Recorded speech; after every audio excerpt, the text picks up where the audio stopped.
Six Teslas vandalized, causing $20,000 in damage. Suspect will not be criminally charged unless crimes continue. Here we go, boys. Are you ready for this? It's the white screen. All right. So, so briefly, they will not seek charges against 33-year-old Minneapolis man accused of damaging at least 6 Tesla vehicles, causing thousands of dollars in damage. Minneapolis police say that Dylan Adams was arrested last week rather than criminal consequences. Whoever the fuck that is, I'm assuming that's the mayor. Office will seek diversion. Adams is a state employee, a data analyst for Minnesota Department of Human Services. Okay, so...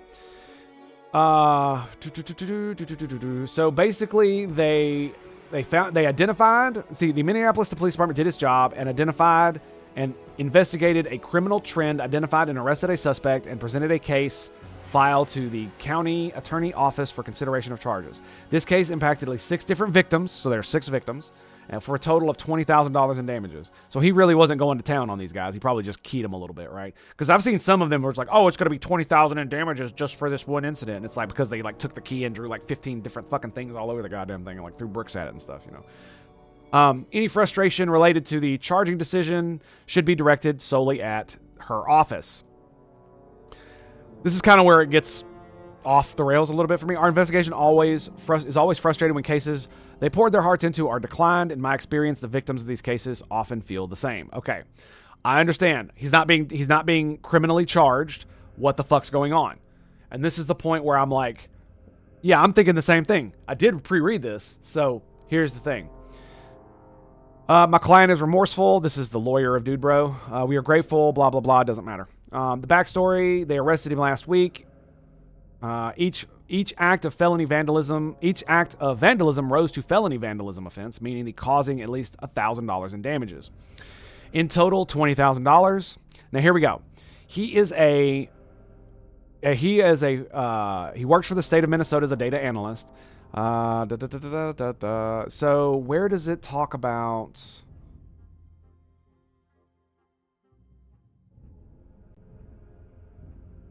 Is it right here?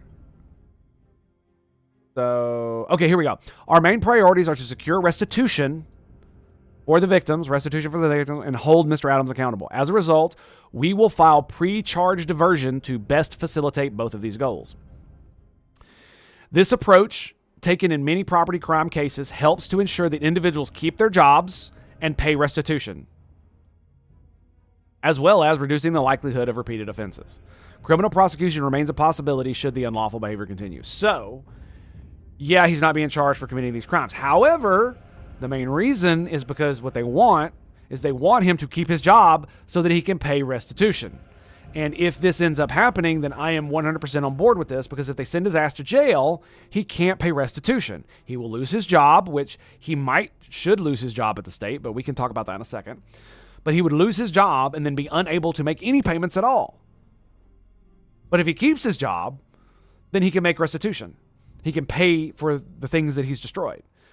So my question is,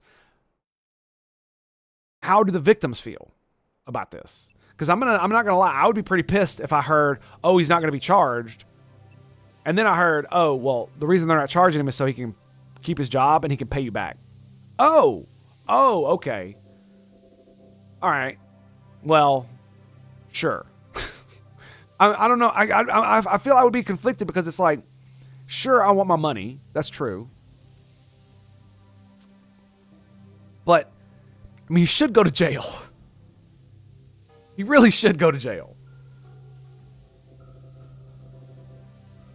Like, maybe if they did a different thing where he had jail on like the weekends or something like that, so he could still work for like a month, you know, four weekends in jail, and then he did this too, I'd be like, that sounds about right. Yeah. Because I'm gonna tell you right now, dude, this shit right here, Good afternoon. Is unacceptable.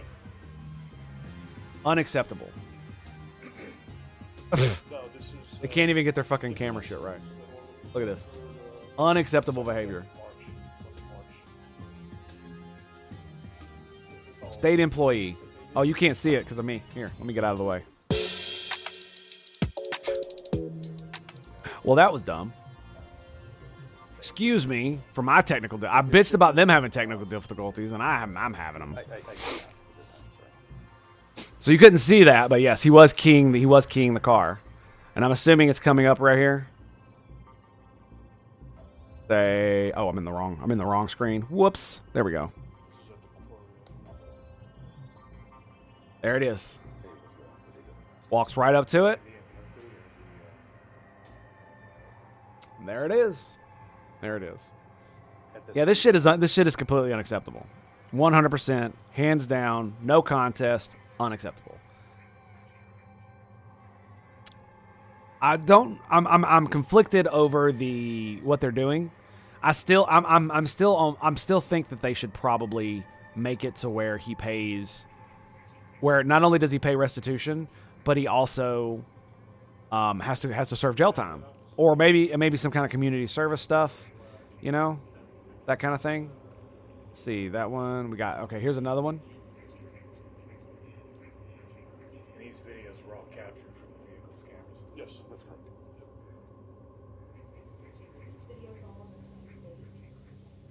No, this is different. Oh, this is the same one. Nice. Second half of March. They keyed the same car more than once, multiple sides. Here's another one. Same deal. You see him right there. See the dog. Like I've said this many times, dude. Cops have got to love the fact that there are just cameras everywhere, because like criminals tend to be fucking stupid, right? Because I mean, if you're committing crimes, you're probably just stupid to begin with, because, you know, committing crime is dumb. Unless you're really super smart. And if you're super smart, you're not going to commit crimes where you go out and vandalize somebody's fucking car, dude. Right? You're going to do other things. But that's beside the point. It's just so fucking retarded. And you got to love the fact, cuz like how many people are like posting on Instagram or TikTok about them like bringing over illegal aliens. We watched the video about that, and it's like, man, like being able to charge a dude and send him away for 70 years because he posted on TikTok about him like moving illegals across the border is just fucking hilarious, dude. You spend 70 years in prison because you had to gloat. Because you had to gloat.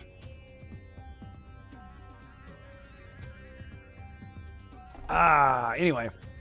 So like I said, I do think there should be some kind of jail time, some kind of harsh punishment.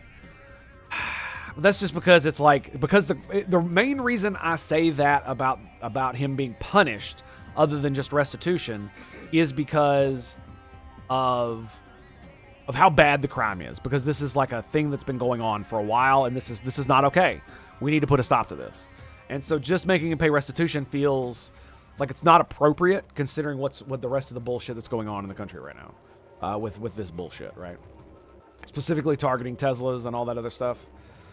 Because I mean, yeah, it's, and you do like, it's so funny too, because the vast majority of Teslas exist in these liberal ass cities, right? These progressive cities, because that's the main people who were like persuaded to get it, you know, climate change and all that shit. And so where are most of these crimes happening? Like places where there are lots of fucking progressives. You gotta fucking love it. I haven't really heard anything in Tennessee about this in Nashville. And there are a lot of Teslas on our roads out here, which I've always liked, and I still do like. I want to get a Tesla myself. Maybe one day. And mainly for the same reasons, actually. It's because I don't want to drive a gasoline-powered car anymore. Not necessarily to fight climate change, but it is better for the environment if you use cleaner sources of power. Oh, and, you know, we have nuclear power plants here, so, you know, that helps. The cleanest source of energy we know of. Nuclear power.